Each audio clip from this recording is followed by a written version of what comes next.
Ankoti, kwa imani yako, kwa matendo yako ambao unakuwa mwenyewe unayafanya ya dhahiri na gizani vyovyote vile, leo hii hapa ikitokea umefariki, si ndio? Unahisi utaenda peponi? Direct.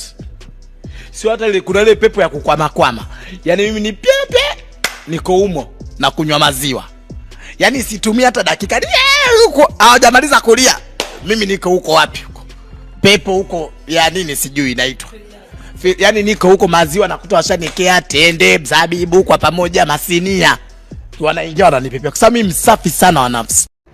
Oya washikaji zangu, hebu sikilizeni kwanza. Hivi ujamaa mnavyomwangalia huyu Ankoti mnamuelewa kweli?